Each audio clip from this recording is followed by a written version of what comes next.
Salam uşaqlar, biz bugün yeni qəbul sualları ilə tanış oluruq. Bugünkü qəbul suallarımız 2021-ci ilin ikinci şans qəbuludur. Deməli, baxırıq birinci suala. Ferromaqnit içlik sərğacdan çıxarıldıqdan sonra sərğacda maqnit sahəsinin enerjisi və maqnit seli necə dəyişir? Uşaqlar, ən başlıcası həmişə altdan xətt çəkin, çıxarıldıqdan deyir. Çıxarmaq o deməkdir ki, bu içliyi buradan çıxarsam, deməli, mu neynəcək? Azalmış olacaq. Yaxşı, baxaq bizdən nə istəyir? Yaxşı, mu azalanda nə azala bilər? Mu nəyin daxilindədir? Uşaqlar, yadda saxlayın. Mu'dan asılı olan kəmiyyətimiz induktivliyidir. İnduktivliyin düsturu mu vurulsun L0. Bunun daha uzun düsturu da var, ona ehtiyac yoxdur. Elə mu vurulsun L0 şəklində yazırıq, daha L0 açmırıq. Deməli, uşaqlar, əgər mu'muz azalıbsa, onda biz deyə bilərik ki, elimiz də azalmış oldu. Amma bizə cavablarda eli istəmir. Bizdən nə istəyir? Maqnit sahəsinin enerjisi və maqnit selini istəyir. Gəlin birinci maqnit selini tapaq. Maqnit seli fi ilə işarə olunur. I, L şəklində fil düsturu. Uşaqlar, fikir versək, əgər bizim elimiz azalıbsa, fiimiz də azalmış olacaq. İndi isə enerjinin düsturuna baxaq. W bərabərdir. Düsturumuz L, I kvadrat bölünsün 2 düsturundan istifadə edirəm. Və buradan da görə bilirik ki, aydın şəkildə elimiz azalıbsa, yenə də W-miz də azalmış olacaq. Ona görə də variantımız Y variantı. Daha sonra uşaqlar keçid alırıq ikinci suala. Bizdən istəyir ki, 27 dərəcə Selsi temperaturda nisbi rütubət əgər 50% olarsa, havadakı su buxarının parsial təzyiqini hesablayın. Uşaqlar, yadda saxlayaq. Bax, ən önəmlisi.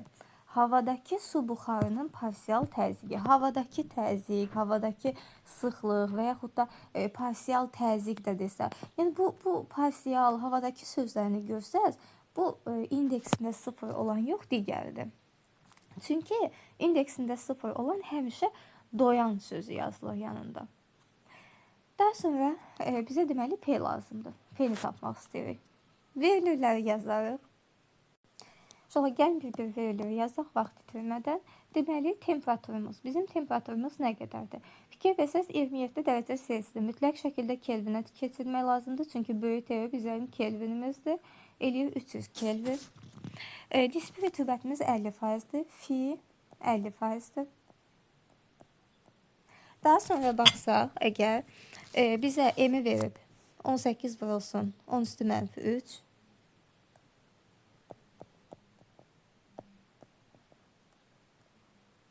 F8. Deməli, 27 dərəcə temperaturdakı doyan su buxarının sıxlığı 3-dür. Uşaqlar, doyan dedim ki, doyan sözünü görsək indeksində 0 yazırıq. Sıxlıq deyir deyə indeksində rho 0 yazdıq. Deməli, rho 0-ımız neçəymiş? 3 vurulsun 10 üstü mənfi 2. Sonra yuxarıda da qeyd etdim ki, bizdən P-ni istəyirdi. Gəlin P-nin düsturunu yazaq. P-in bərabərdir rho RT. Əgər buradan mən P-ni tapmaq istəsəm, deməli P-nin düsturu necə olacaq? P bərabərdir rho RT bölünsün M. Uşaqlar, fikir versəz, burada R-imiz var, T var, M var. Sadəcə olaraq rho yoxdur. Yaxşı, rho-nu necə tapa bilərəm? Dediyim kimi T var, M var, R var. Baxırsınız düstura. Burada bir fiimiz var, bir də rho 0-ımız var. Həmişə baxı düstur ağlımıza gəlməyəndə ona görə deyirəm verilir çıxarın ki, verilir çıxarandan sonra artıq bir şeyləri tapmaq daha sadə olur. Bax, fikirləşirsən ki, mənə buradan rho lazımdır. Düzdür, rho-nu hardan tapa bilərəm? Əlimdə nə qalıb? Fi ilə rho 0. Onda fi'nin düsturunu burada aşağıda yazaram. Fi bərabərdir. Biz bilirik ki, indeksində 0 olan həmişə aşağıda olur, doyan aşağıda olur, vurulsun 100%. Yaxşı, əgər mən buradan rho-nu tapsam, yazaram. Rho 0 vurulsun fi bölünsün 100. O da bərabərdir. Rho 0 bizə verib 3 vurulsun 10 üstü mənfi 2. Fi'miz 50'dir. Deməli, aşağıda da bir yüzümüz var. İxtisarlarımız getdi. 2 dəfə 2 ilə bu getdi. 1,5 vurulsun 10 üstü mənfi 2. Gətirib yerinə qoyaram. Bərabərdir. Rho'nun yerinə 1,5 Vurulsun 10 üstü mənfi 2 yazıram. Evimiz 8 idi. T'də 300'dür. Bölərəm neçəyə? Evimiz də 18. Vurulsun 10 üstü mənfi 3. İxtisarlarımızı aparsaq burada 18 ilə 3 ixtisar apararıq 6 dəfə. 6 ilə 1 onda 5 4 dəfə. 4 ilə də 8 2 dəfə ixtisar getdi. 10 üstü mənfi 2 ilə bu 2 sıfırımız ixtisar getdi. Bərabər oldu. 2 bölünsün 10 üstü mənfi 3'ə. Bu da 2 vurulsun 10 üstü 3 deməkdir. Yəni 2 kilo Pascal. 2 kilo Pascal da D variantıdır. İndi isə gəldik 33-cü suala. 30 litr həcmli ağzı bağlı qabda müəyyən qədər sıxılmış hava var. Havanın yarısını qabdan buraxdıqdan sonra qabda qalan hava neçə litr olar? Uşaqlar, belə suallarda mütləq şəkildə sonda sizdən nə istəyir, ona diqqət yetirmək lazımdır. Neçə litr olar? Neçə litr, nəyi litrlə ölçürük? Təbii ki, biz həcmi litrlə ölçürük, düzdür? Biz də bilirik ki, qazda fərqi yoxdur. Ağzı qapalı qabdırsa, əgər bayaqları, bax bu qədər qaz var idi. Görürsünüz, sıx yerləşmişdi, düzdür? İndi mən bu qazın yarısını buraxsam, yenə də eyni həcmi tutacaq. Sadəcə olaraq seyrək olmuş olacaq. Uşaqlar, fikir verirsiniz. Burada kütlə dəyişə bilər, say dəyişə bilər, qaz molekülləri sayı dəyişə bilər. Amma həcm yenə də eyni həcmi gəlib tutur. Çünki qazdır. Qazın hansı qaba töksən, onun həcmini birbaşa tutacaq. Qabın özünün həcmi 30 litr olduğuna görə yenə də həmin qaz yarısını da boşaltsaq, yenə də 30 litrlik həcmi tutacaq. Ona görə də elə cavabımız 30 litr olaraq qalacaq. Bir dənə şeydə uşaqlar diqqətli olmaq lazımdır mütləq şəkildə. Əgər bu sual biraz fərqli formada verilsəydi, məsələn bizdən say istəsəydi, kütlə istəsəydi, sıxlıq istəsəydi, onda başqa cür olacaqdı. Amma litr deyəndə yenə də eyni həcmi tutduğuna görə eyni qədər həcmimiz qalacaq. Gələk 34-cü suala. Uşaqlar deyir ki, kürələri bir-birinə toxundurub əvvəlki vəziyyətə gətirdikdə sapda yarına gəlmə qüvvələr necə dəyişir? Gəlin baxaq əvvəlcə gəlmə qüvvəsi necə idi? Uşaqlar, fikir verin, bu lövhə müsbətdir. Bu isə mənfidir. Bu əvvəlcə nə edirdi? Bunu aşağı doğru cəzb eləyirdi. Müsbəti nə edirdi əvvəlcə? Yuxarı doğru itələyirdi. Uşaqlar, burada gərilmə çox idi. Burada isə gərilmə həddindən artıq az idi. Çünki yuxarı doğru itələnmişdi sap.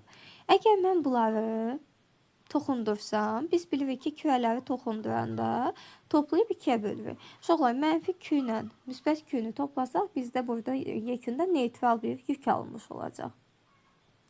Əgər neytral alınırsa, yəni yük 0 olursa, bayaq bu cəzb etmə yox idi burada. Bayaq cəzb eləyirdi də, indi heç bir cəzb etmə falan olmayacaq. Bu olduğu kimi yerində qalacaq. Bayaq deməli T1 çox idi də, yüksək dərəcədə T1 gərilirdi. Onda T1 nə olmuş oldu? Azalmış oldu indi. Artıq gərilmir. Gəlin T2'yə baxaq. Bayaq T2 yuxarı doğru hətta qalxırdı az qalsın belə bu formada. Çünki itələnirdi yuxarı doğru. İndi isə sadəcə olduğu kimi qalır. Nə qədər olmayaq, bir var yuxarı qaldırılmış ip, bir var isə sadəcə asılmış ip. Təbii ki, sadəcə asılmış ipdə gərilmə yuxarı qaldırılmış ipdən daha böyük olar. Çünki yuxarı qaldıranda adicə gözümüzün qarşısına gəlsə ip belə buruq-buruq formada olur. Heç bir gərilmə olmur. Sən ona altdan elə bir dəstək vermişsən aşağıdan. Amma əgər yox, sən ona heç bir təsir eləməsin, o ip sadəcə olduğu kimi orada qalacaq. Yəni gərilməmiz bayaqçından nə olacaq? Çox olacaq. Ona görə də B variantını götürmüş oluruq. Keçid alaq 35-ci suala. 35-ci sualımızda deyir ki, sındırma əmsalları arasında münasibət, bir də dalğa uzunluqları arasında münasibət. Biz bilirik ki, birinci baxmalıyıq, difraksiyadır yoxsa dispersiyadır. Ən önəmli şey budur. Sonra biz bilirik ki, difraksiyada yarıqlar var idi. Onu görən kimi bilirsiniz difraksiyadır. Ondan da əlavə adından da onsuz da bizə şərtdə verir o dispersiya və yaxud da difraksiya olduğu. Difraksiya olanda dispersiyanın hər şey əksidir. Bir dənə orada diqqətli olmaq lazımdır. İndi isə bizdə dispersiyadır. Biz bilirik ki, qarı nənə sarı yubqanı modda görüb bəyəndi. Sona getdikcə bizim, deməli aşağı doğru düşdükcə bizim tezliyimiz, bir də sındırma əmsalımız artırdı. Yuxarıda isə lambda ilə V ən böyük olurdu. Uşaqlar, bunu bilsiz necə yadda saxlamaq olar? Bax, V ilə lambdanı yadda saxlamaq çox sadədir. Çünki biz bilirik ki, V ilə lambda düz mütənasib asılıdır. Bu hardan bilirdi? Lambda bərabər idi, V vurulsun T-yə. Bir müddətdən digər müddətə keçəndə və yaxud da bu T-lər sabit qaldığına görə lambda V-dən düz mütənasib asılı idi onsuz da. Yaxşı, bu ikisi necə yadda saxlayacağız? Uşaqlar, bu N kimi oxunmurmu? N bu da hatta yanındadır da. N. İkisini belə qafiyəli şəkildə yadda saxlaya bilərsiniz. Bunlar ikisi eyni cür asılı olur. Aşağıdakılar, yuxarıdakılar da eyni cür asılı olur. Aşağıdakılar N ilə N aşağı düşdükcə daha çox artır.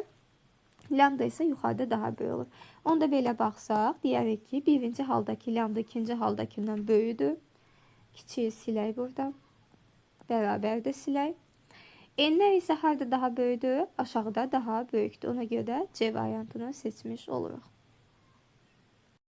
Uşaqlar, bu sualda bizdən deyir ki, fokus məsafəsi 40 cm olan. Baxın, ən çox uşaqların qarşıdırdığı linzada nədir?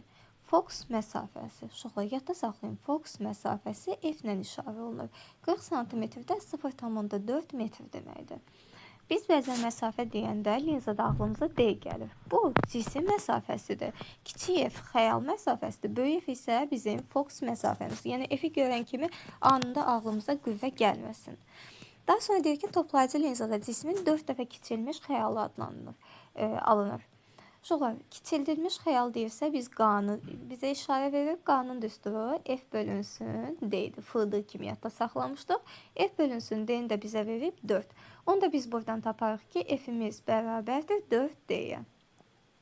Daha sonra davam edirik. Bizə istəyir ki, cisimlə onun xəyalı arasındakı məsafə nə qədərdir?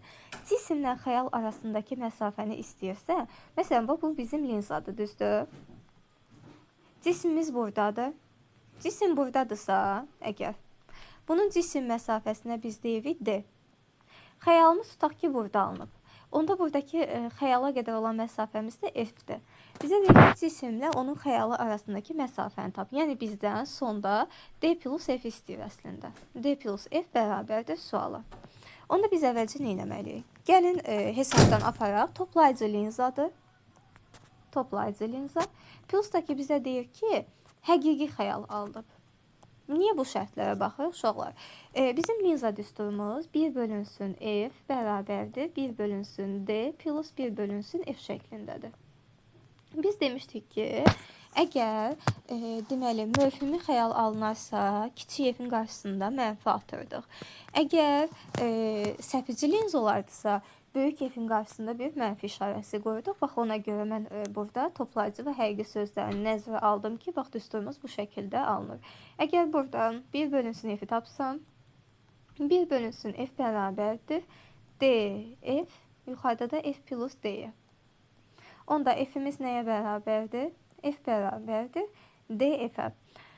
Uşaqlar, baxaq, deməli F-imiz 4D-dirsə, onu da D-yə vursaq, olur 4D-nin kvadratı bölünsün 4T plus D eləyəcək 5D.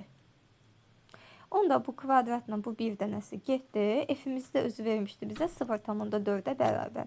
Onda biz yazarıq 4D-miz çarpaz vursaq bərabərdir 0,4-ü 5-ə vuraram 2. D bərabərdir 0,5-ə. Uşaqlar, D-ni tapdıq 0,5. Gətirək burada yerinə yazaq. 4'ü 0,5'e vuranda F'imiz de alındı 2. Onda F 2'ye bərabərdir. D isə 0,5'e. Onda biz burada toplasaq cevabımız eləyəcək 2,5 metr. Bu da bizim D variantımıza uyğun gəlir.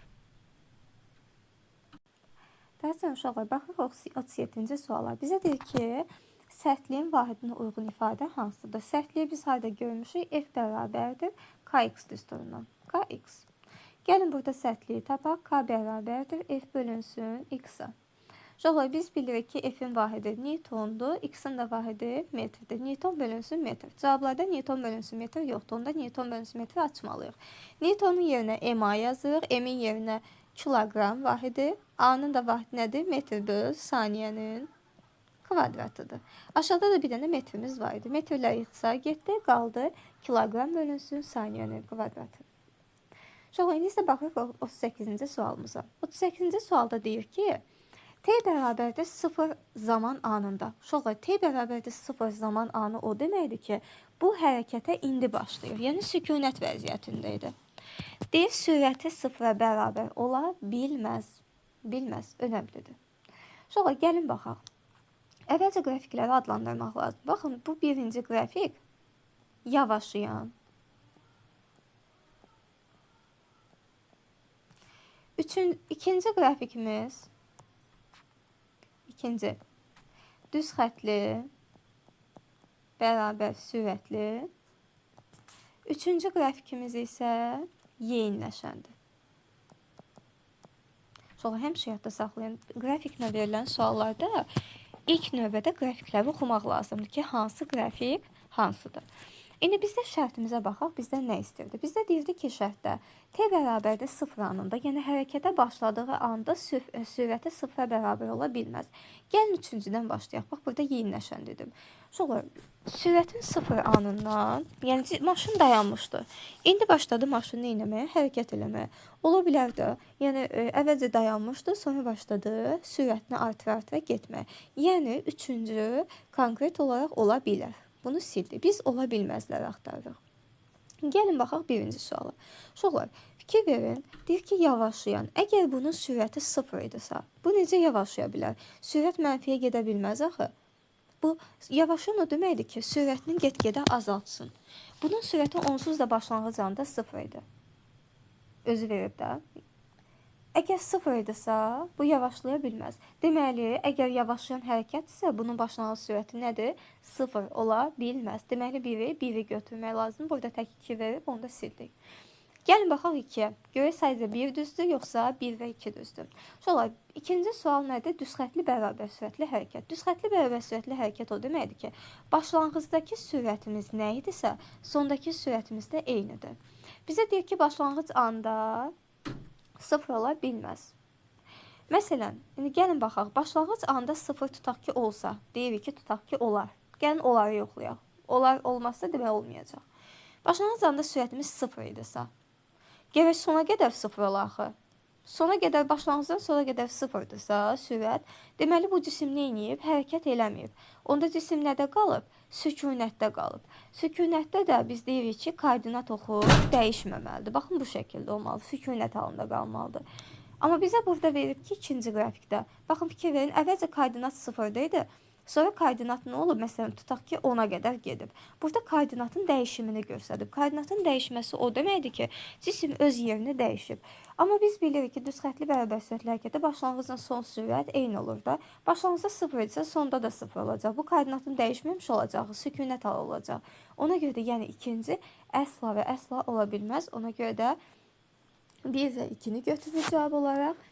C variantı. Əgər desəydi sürəti 0-a bərabər ola bilər, təbii ki, yeniləşən hərəkətdə 0-a bərabər ola bilərdi. 0-dan başlayıb hərəkət eləyə bilərdi. Sonra 39-cu sualda deyir ki, konturda cəryan şiddətinin dəyişmə sürəti verilib. Cəryan şiddətinin dəyişmə sürəti baş olar, ən primitiv olaraq. İmtahana getmirsən, yadına düşmür ki, cəryan şiddətinin dəyişmə sürəti nə ilə işarə olunurdu? Sonra, baxın, vahidə baxın bir. Amper bölünsün saniyə. Deməli, yuxarıda I var, aşağıda da nə var? T var. I, T. Əgər dəyişim deyirsə, deməli, bu nədir? Delta I bölünsün, əslində delta T deməkdir. Delta I bölünsün delta T-ni bizə nə verib? Bizə 0,5 verib. Daha sonra bizə induktivliyi, öz-özünə elektrik hərəkət qüvvəsini, deməli, induktivliyi yox, daha doğrusu öz-özünə elektrik hərəkət qüvvəsinin epsilonu bizə 2 vurulsun 10 üstü mənfi 3 vermiş olub. Daha sonra bizdən konturun induktivliyini istəyir. Konturun induktivliyi isə biz bilirik ki, induktivliyi ellə işarə olunur. Verib də suala. Gəlin epsilonun düsturunu yazaq. Epsilon bərabərdir. Normalda epsilon düsturu mənfi delta fi bölünsün delta T'dir. Yazaq. Uşaqlar, delta fi özü nəyə bərabərdir? Fi bərabərdir, fil düsturu yadımızdadır, I elə. Əgər delta fidirsə, L delta i yazacağıq yerinə. Aşağıda isə delta t'miz olduğu kimi qaldı. İndi biz buradan L-i tapmaq istəyirik. L bərabərdir nəyə? Deməli, biz nə edirik L-i tapanda? Epsilonu bölürük, delta-yı bölünsün delta t'yə. O da bərabərdir. Epsilonumuzu 2 vurulsun 10 üstü mənfi 3 verib. Delta-yı bölünsün delta t isə qiyməti 0,5-ə bərabərdir. 0,5-i 2-də 1 kimi yazsaq, qalxır yuxarı. 4 vurulsun 10 üstü mənfi 3 şəklində yaza bilərik. Yəni 4 millihenri olar cavabımız. Daha sonra baxırıq uşaqlar 40-cı sualımıza. 40-cı sualda bizdən nə istəyir? Riyazi rəqqasın tezliyinin sapın uzunluqdan və qravitasiya sahəsinin intensivliyindən, rəqsin amplitudundan asılılığı qrafiklərindən hansı doğrudur? Uşaqlar, gəlin əvvəlcə nü'nün deməli düsturunu yazaq. Nü bərabərdir 1 bölünsün 2 pi kök altında j bölünsün elə. Necə yadda saxlayırıq? T'də 2 pi kök altında L böl j olurdu. Telegram kimi yadda saxlayırdıq. Ona görə də nü də onun əksidir. Uşaqlar, rahat formada görə bilərik ki, nü L-dən tərs kök altı asılıdır, yəni tərs asılılıqdır. Bunu bu şəkildə yazdıq. Daha sonra J-dən necə asılıdır? J-dən sadəcə düz kök altı asılıdır. 2, 4. Gəlin 2, 4-ün olmadıqlarını həmişə çıxdaş edin, cavablardan silək. Qaldı 2, 4, 5 və 2, 4, 6. Uşaqlar, biz bilirik ki, nə nü, nə də t heç biri amplituddan ümumiyyətlə asılı olmurlar. Amplitudla əlaqəsi yoxdur. Ona görə də cavabımız A variantı olacaq. Uşaqlar, buna əlavə, amplituddan əlavə əgər burada kütlə də versəydi, yenə də M-də, T-də bunların heç birindən asılı olmayacaqdır. Bir də onları diqqətdə saxlayaq. Gəldik 41-ci sualımıza. 41-ci sualımızda deyir ki, qapalı dövrədəki cərəyan mənbəyinin qütblərindəki gərginliyin cərəyan şiddətinə asılı qrafiki verilib. Sonra yadda saxlayan qapalı dövrənin altından xətt çəkirik. Biz bilirik ki, artıq qapalı dövrədən danışırsaq, bizim tam dövrə qanunlarımız var idi. Biz bilirik ki, sadəcə sabit cərəyan qanunlarında biz i bərabərdir, u bölünsün evdən danışırdıq. Amma qapalı dövrədə, artıq yəni tam dövrədə cərəyan şiddətində yazırdıq, onun yerinə epsilon yazırdıq, evin də yerinə ev plus ev yazırdıq, yeni bir düsturumuz olmuş olurdu. Daha sonra uşaqlar, gəlin biraz bu haqda məlumat verək. Məsələn, bəs bizdən istəsə u-nun düsturu necə olacaq? Biz buradan tapsaq u-nu i vurulsun evdə, düzmü? Onda i-nin yerinə gətirərik bu düsturu yazarıq. Epsilon bölünsün ev plus ev. Normalda bizim düsturumuz i vurulsun ev değildi mi? İ'nin yerinə bunu yazdım. Bir dənə də evə vururum. Bu da oldu bizim u-muzun düsturu. Yəni bu düsturlar hamısı bir-birindən çıxan düsturlardır. Daha sonra uşaqlar, qrafikdə biz bilirdik ki, u-nun maksimum qiyməti əslində bizə elektrik hərəkət qüvvəsini verirdi. İ'nin də buradakı qiyməti bizə i qısa qapanmanı verir. Bizdən nə istəyir? M nöqtəsinə uyğun bu nöqtədə xarici müqavimət tap. Yaxşı, epsilonumuz 30-dursa, buradakı 5-də bizə təbii ki, onu vermiş olacaq. Gəlin indi buradan ifadəmizi tapaq. Uşaqlar, əvvəlcə nəyə baxmalıyıq? Biz böyük evi istəyiriksə, bax bunu. Deməli, u var əlimizdə. Epsilon da var. Yaxşı, böyük evi tapmaq üçün buradan kiçik evi tapmaq lazımdır. Bax, bu kiçik evi hardan tapacağım? Uşaqlar, bizə bu i qısa qapanı boşuna mı verdi? İ qısa qapanmanın düsturunu yazsaq, i qısa qapanma.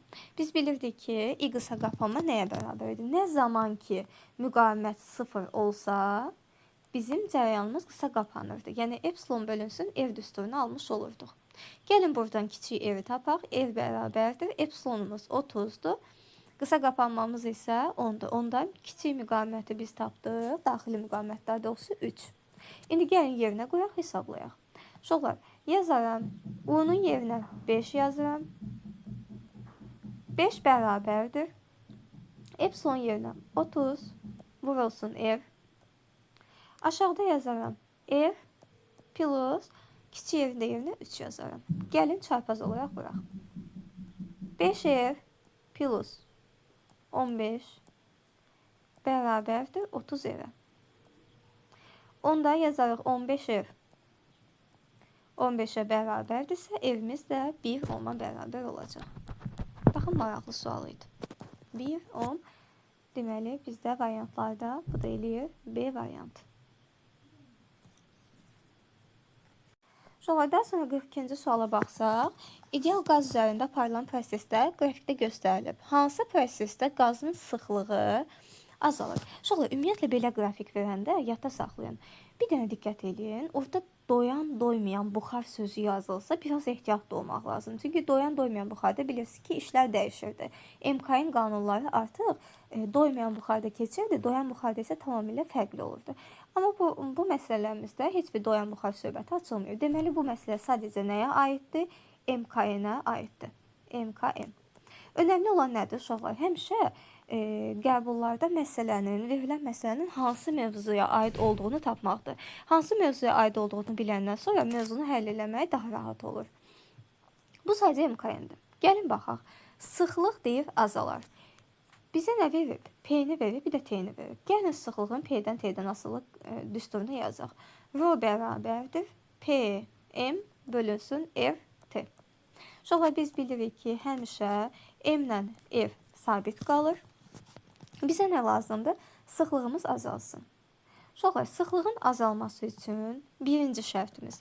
Ya gərək temperaturumuz konstant qala, T konstant və bununla yanaşı P'miz azalsın. T konstant qalsın, P azalsın. Birinci şərtimiz budur. İndi ikinci şərtə baxaq. İkinci şərtimiz isə budur ki, P konstant qalsın. T'dən tərs asılı olsun, T artsın ki, R'muz neynəsin? Azalsın. Ona görə ikinci şərtimiz necə oldu? P konstant qalsın. T'miz isə tərs asılıdır deyənə artsın. Gəlin baxaq. Birinci şərtimiz T'nin konstant olduğu şərtidir. T'nin konstant olduğu 1, 4 və 1, 6 var. Amma P azalmalıdır. Ona görə də 1, 6-nı seçərik. Cavabda 1, 6-nın olmadıqlarını silirik. Daha sonra ikinci şərtimiz isə o idi ki, P konstant qalsın, T artsın.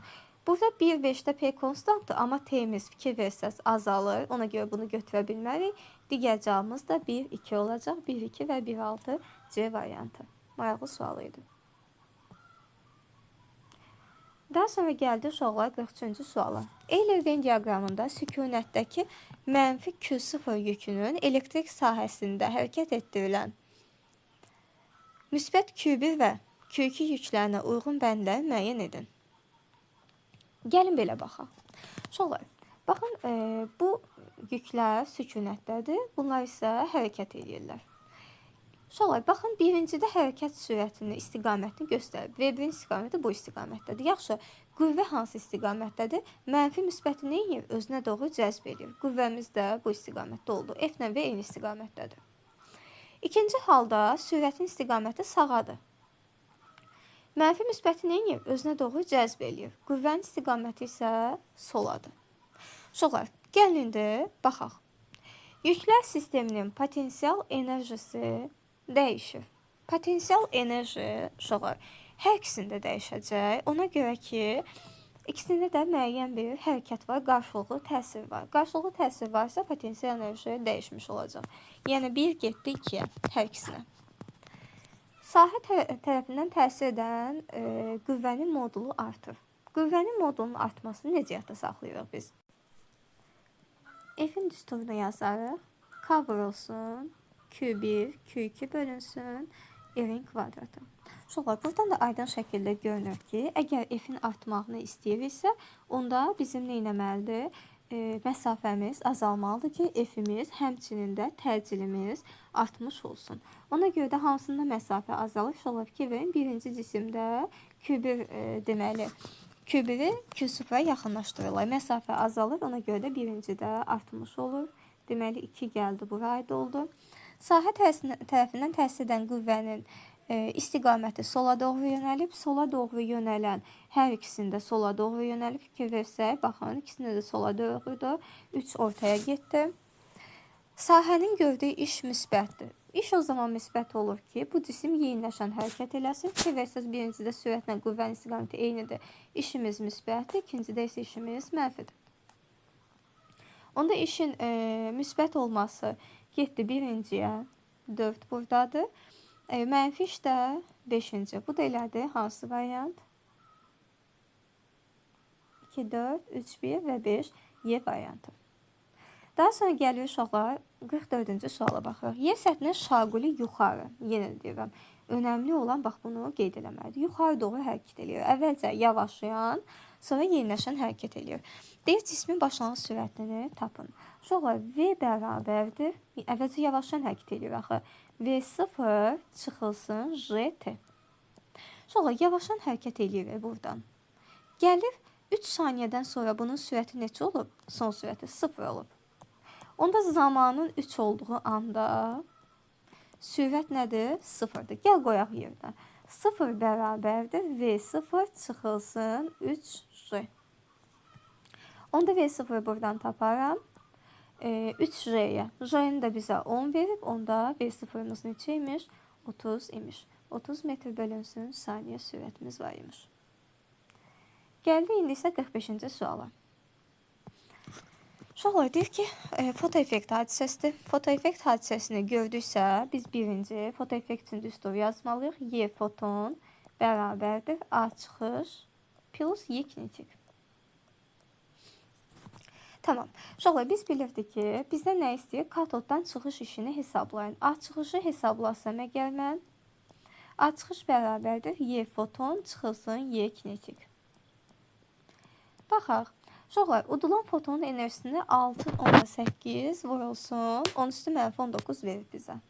Gəlin yazaq. 6,8 vurulsun, 10 üstü mənfi 19 çıxılsın. Uşaqlar, kinetik enerjinin yerinə bizə burada U-nu veribsə, YU düsturundan istifadə edə bilərik.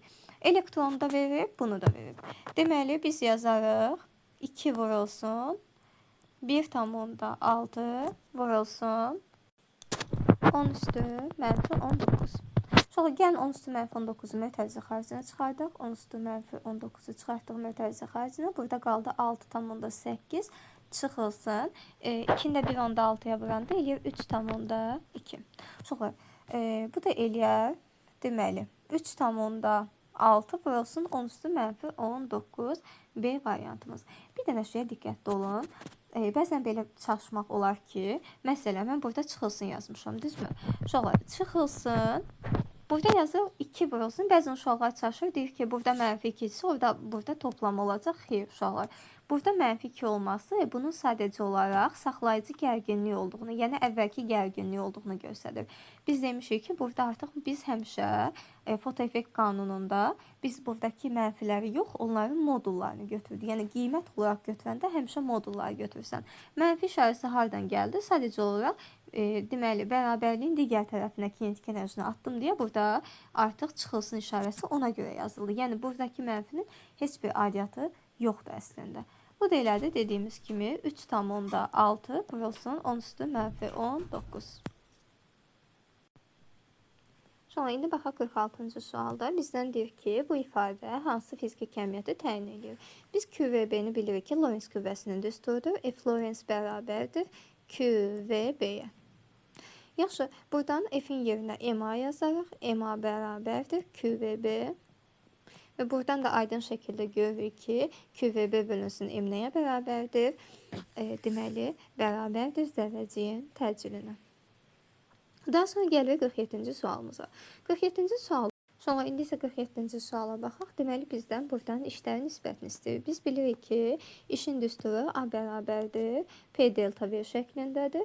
Ona görə bundan da əlavə, əgər P-nin V-dən asılı qrafiki verilərsə, altda qalan fiqurun sayısı bizə işi verəcək. Gəlin burada baxaq. Deməli, bu hissə 5'ə uyğundur, bu hissə isə 1 uyğun. Deməli, aradakı məsafə 4'dür. Katetin biri 4.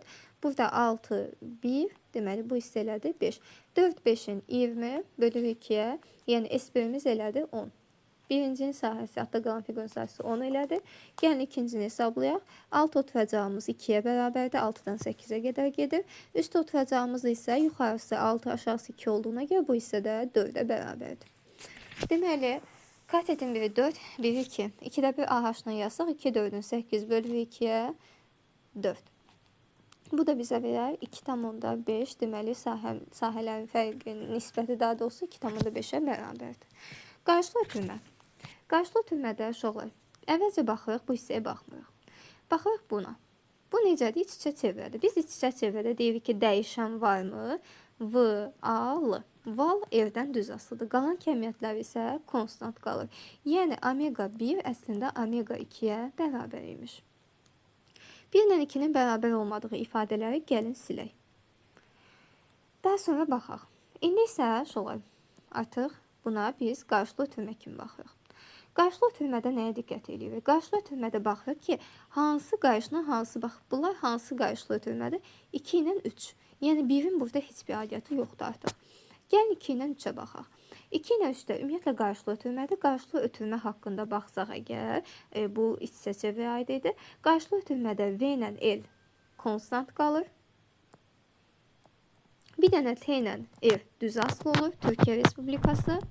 Qalanları isə F-lə tərs asılı olur. Yəni omega ilə F tərs asılıdır. Biz görürük ki, F2 əslində burada F1, F3-dən böyükdür. Radiusu bunun daha böyükdür, nəinki 3-ün radiusu. Onda deyərik ki, omega bunun tərsidir, axı tərs asılıdır. Omega 3-ümüz böyük olacaq omega 2-dən. 1 ilə 2 bərabərdir.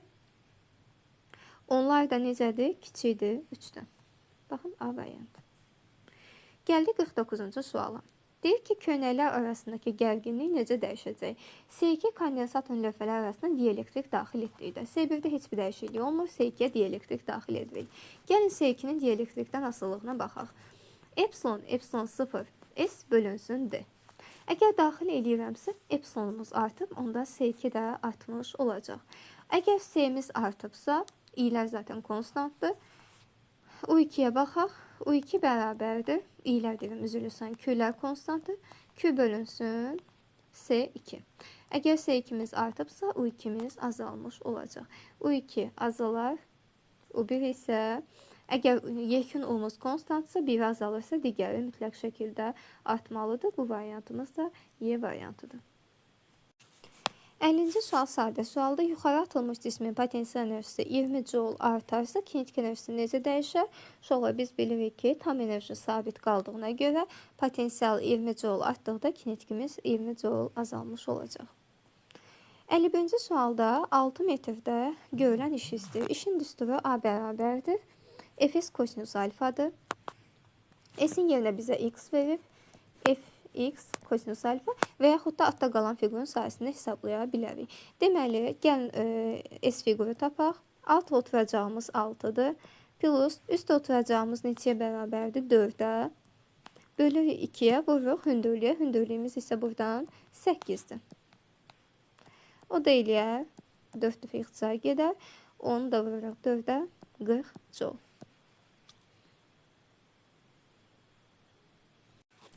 Sonra termorezistor soyutduqda onun nəyi necə dəyişir? Sonra termorezistor yarım keçiricidir. Yarım keçiricilərdə biz bilirik ki, temperatur ilə müqavimət tərs mütənasib asılıdır. Temperatur azalıbsa, onda müqavimətimiz nə edəcək? Dəyişmiş olacaq, yəni artmış olacaq. Daha sonra 53-cü sualda bizdən istəyir, atomun planetar modeli əsasında çəkilmiş şəklə görə hansı ifadələr doğrudur? Sonra biz baxsaq, görərik ki, deməli, 3 protonumuz var. Proton 3 ədəddir. Elektronların sayı isə 2-dir. Görürsünüz, kənarda 2 dənə elektron var. Deməli, protonla elektronun sayı bir-birinə bərabər deyilsə, biz buna deyirik, artıq nə olacaq? İyon olacaq. Bu iyondur, bunu qəbul elədik. Onsuz da atom sözünü heç verməmişmiş, amma yenə də bilmək lazımdır. Bu iyondur, yoxsa atomdur. Yaxşı, biz dedik ki, iyondur. Yaxşı, müsbət iyondur, yoxsa mənfidir. Uşaqlar, müsbətin sayı 3 dənədir, mənfi sayısı 2 dənədir. Ona görə də, yəni protonun sayı 3, elektronun sayı 2 olduğuna görə buna deyirik biz müsbət iyondur. Daha sonra baxırıq, elektronların sayı neçəyə bərabərdir? 2-yə bərabərdir. Protonların sayı isə 3-ə bərabərdir. Yəni cavabımız 1, 3, 6 şəklində olacaq. Çox sadə sual idi. Keçdik 54-cü suala. F ipində gərilmə qüvvəsindən danışır.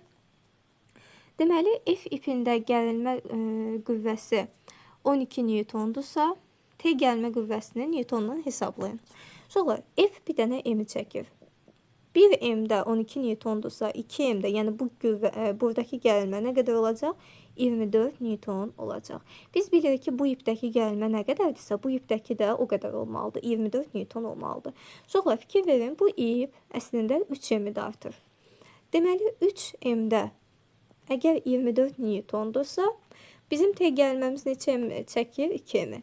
2M'də T gərilmə qədərdir. İndi gəlin buradan T gərilməni tapaq. T gərilmə bərabərdir 2M vur 24-ə bölürük 3M-ə. M-lərimiz ixtisar gedir. Deməli, ixtisarlarımızı aparsaq, cavabımız 3 ilə 24 8 dəfə 8 2-nin 16 Newton olacaq. Maraqlı sual idi. 55-ci sualda deyir ki, induksiya xətlərinə perpendikulyar istiqamətdə yerləşmiş naqildən keçən cərəyan şiddəti 4 dəfə artdıqda I1-imiz I qədər idi, I2 isə oldu 4I, 4 dəfə artıb. Təsir edən amper qüvvəsi 30 mikronewton artarsa, F amperimiz birinci halda F idi, ikinci halda isə neyini 30 mikrofarad artıb. Plus 30 vurulsun 10 üstü -6. Deyir ki, əvvəlki qiymətini hesablayın. F-in düsturunu biz bilirik ki, F amper bərabərdir I, B elə. I, B sinüs alfa. Yəni, I-dən düz asılıdır. Ona görə yazaram. F1 bölünsün F2 bərabərdir I1 bölünsün I2. Orada belə yazarıq. F bölünsün F plus 30. O mikronu sonda yazarıq. Problem deyil o. I bölünsün 4I. İ'lərimiz ixtisar gedəcək. 4F F plus 30-a bərabərdirsə, 3F'imiz deməli 30-a bərabərdir. Onda F'imiz də neçə eləyəcək? 10 mikronewton. Deməli, cavabımız oldu 55-ci sualda 10 mikronewton. Daha sonra baxırıq 56-cı suala. Məftildən 8 kiloqram kütləli yük asılıb. Həmin məftili ortadan qatlayıb neçə kiloqram yük asmaq lazımdır ki, hər iki halda mütləq uzanma eyni qədər olsun. Sonra mütləq uzanma delta L ilə işarə olunur. Delta L1 bərabər olsun delta L2. Deməli, M1-imiz 8 idi. Bizdən M2-ni soruşur. Sual. Sonra, əgər məftili ortadan 2-yə qatlasam, biz bilirik ki, bunun uzunluğu 2 dəfə azalacaq. Uzunluq azalır 2 dəfə. Sahə isə əksinə 2 dəfə artmış olur. İndi gəlin kütləni hesablayaq. Sonra gəlin əvvəlcə kütlənin düsturunu yazaq. Ümumiyyətlə, F bərabərdir. F bərabərdir. K, X idi. Biz delta L yazırıq burada artıq. Bilirik ki, son mövzularda X-in yerinə delta L yazırdıq. Elastiklik qüvvəsini sadəcə X kimi götürürdük. Tamam. F-in yerinə yazaram. MJ bərabərdir. K-nın yerinə yazaram. SY bölünsün L0 vurulsun delta L. Delta L-ə dəymirik. Delta L olduğu kimi qalır. Şolar. J'miz konstantdır. Y eyni materialdır, yəni konstantdır. Delta L də konstant qalmalıdır. Özü bizə bu şərti verib. Onda kütləni dəyişən parametrlər nələrdir? S-dir, bir də S0-dır. Şolar, S-imiz 2 dəfə artıb. L0 isə 2 dəfə azalıb. Onda gəlin kənarda bir dənə K-nı sizin üçün hesablayaq. K bərabərdir. S-in yerinə 2S, Y. L0-ın yerinə isə L0 bölünsün 2 qoyuram. Onda nə olacaq? 2 qalxır yuxarı 4 dənə SY bölünsün L0 olur. Yəni K-mız neyiniyir? 4 dəfə artıb. Əgər K 4 dəfə artıbsa, kütlə də neynəməlidir? Kütləmiz də 4 dəfə artmalıdır. Bayaq 8 idi. Onda 8-i vururam 4-ə. O da eləyər 32. Çox maraqlı sual idi. Daha sonra uşaqlar 57-ci suala baxsaq, deyir vəks konturunda deməli, maqnit nüfuzluğu mu olan içlik daxil etsək. Mu nəyin daxilində idi? Yenə də deyirəm, L bərabərdir. Mu vurulsun L0. Əgər içliyi daxil edirəmsə, L-imiz də neynəyəcək? Artmış olacaq. Əvvəlcə bunu bilək. Daha sonra baxaq, tezlik. Tezlik və period nə ilə işarə olunur? Daha doğrusu düstur nədir? Periodun düsturu 2pi, bu Thomson düsturudur. Kök altında LC şəklində olur. Növünün düsturu isə 1 bölünsün 2pi kök altında S. Şöyle baxaq. Deməli, mu olan içliyi daxil etsək. T L0-dan necə asılıdır? Düz asılıdır. Sadəcə kök altı asılıdır. Ona görə də birə hansı variantımız gedəcək? Kök altında mu dəfə artar. C getdi. İkinciyə, daha doğrusu perioda. Kök altında mu dəfə azalar nüyə aiddir. D getdi birinciyə. Mu dəfə artar isə Y variantına uyğun olacaq. Sonra indi isə baxırıq, deməli, situasiya suallarına. Sonra onu da qeyd edeyim ki, bəzən birinci qruplar düşünür ki, bizə situasiya düşməyəcək, mən buna baxmayım, həll eləməyim. Sonra elə deyil. Situasiya sizə düşməsə, yəni bu adı istər situasiya olsun, istər adı ətraflı yazı tələb olunan tapşırıq olsun. Yəni, və yaxud da bu qapalı formada olsun. Yenə də məsələ məsələdir, bu fizikaya aid olan bir şeydir. Sadəcə olaraq ətraflı ilə situasiyanın o fərqi var ki, ətraflıda bir sual, bir cavab, situasiyada isə sadəcə bir məsələnin ətrafında 3 dənə cavab istəyir. Bu 3 dənə cavab və yaxud da bu 3 dənə ayrı-ayrı məsələ şəklində də sizə düşə bilər. Yəni, belə şeylərdə diqqətli olmaq lazımdır. Gəlin baxaq bizə nə verib. Bizə verib elektrik hərəkət qüvvəmiz 15-dir. Daxili müqavimətimiz isə 2-dir. Bizə deyir ki, düşən işığın intensivliyini artırdıqda biz bilirik I.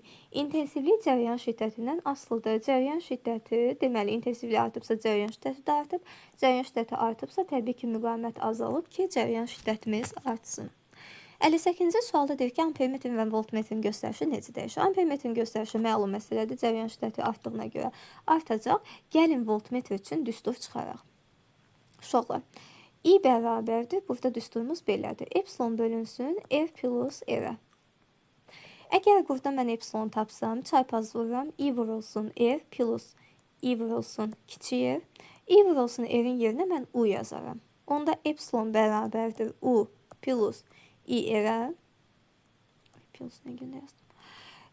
Əgər mən buradan U-nu tapsam, epsilon çıxılsın I R şəklində olacaq. Sonra bizdən deməli voltmetrin göstərişini istəyir uyğun düsturu yazmaqla. Biz dedik ki, cərəyan şiddətimiz neynədir? Artdı. Cərəyan şiddətimiz artdığına görə U-muz azalmış olacaq. Düstur da budur. Əgər cərəyan şiddətinin düsturunu istəsəz, təbii ki, bu düsturu yazırsınız.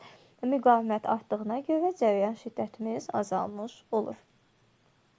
Daha sonra baxırıq 59-cu suala. 59-cu sualda nə istəyir bizdən? 59. 59-cu sualda deyir ki, ampermetrin göstərişi 0.5 olarsa, müqaviməti hesablayın.